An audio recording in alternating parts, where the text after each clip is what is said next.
No olvides suscribirte a nuestro canal.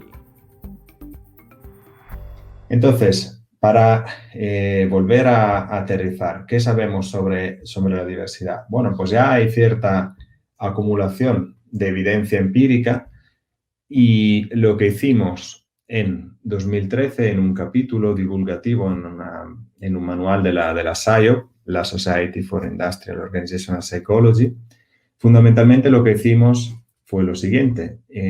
Punto número 1, intentar explicar cuándo y cómo la diversidad puede impactar negativamente a los grupos.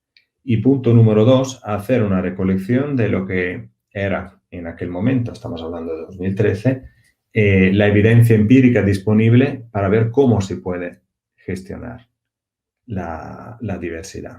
Y esto es fundamentalmente el resumen que tenéis publicado en el capítulo. Lo que viene a decir es un poco lo que os he contado hasta ahora, que en un grupo diverso, de repente lo que puede ocurrir es que las personas empiecen a reconocer esta diversidad, empiecen a identificarse con ciertas categorías y esto lo que hace es que surja el conflicto, que la gente deje de compartir información y esto finalmente lo que va a impactar es el rendimiento y el funcionamiento del grupo. Claro, dependiendo de la etapa, digamos, de este proceso psicológico, podemos intervenir de distintas formas. Por ejemplo, pues manejando elementos contextuales que hagan que la persona no reconozca esta diversidad. Lo típico, que haya cierta política de integración cultural, por ejemplo. O podemos trabajar forzando o promoviendo que las personas entiendan quién sabe qué dentro del equipo. De esta forma ya recurrimos a los demás sabiendo que pues Mirko es experto en metodología, Jean David es experto en psicología del trabajo de las organizaciones, etcétera, etcétera. Entonces, esto hace que se valoren la persona por sus conocimientos y no tanto por las categorías demográficas que también poseen, por supuesto. Otra forma es trabajar con la autonomía. Entonces, podemos en un momento dado jugar con dar más o menos autonomía dentro del grupo para evitar que haya surgir de cierta fricción, ¿no?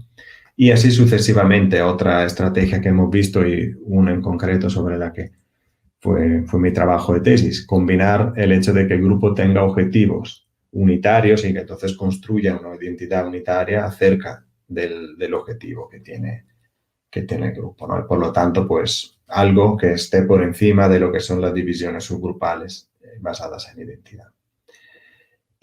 Bueno, esto fundamentalmente, muy rápidamente, en 10 minutos, han sido mis últimos 10 años de investigación sobre el tema de diversidad. Pero más allá de los detalles, que en la presentación que tendréis disponible vienen todas las referencias por si queréis profundizar, me gustaría destacar una cuestión.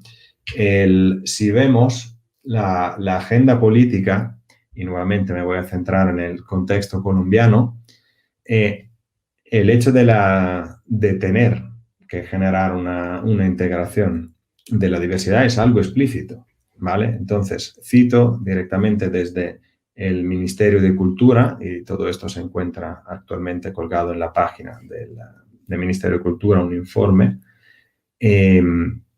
Una de las prioridades es hacer que la diversidad cultural y el ejercicio de los factores fundamentales se convierta en uno de los factores fundamentales del bienestar para fomentar creatividad social y desarrollo humano sostenible, citando casi literalmente.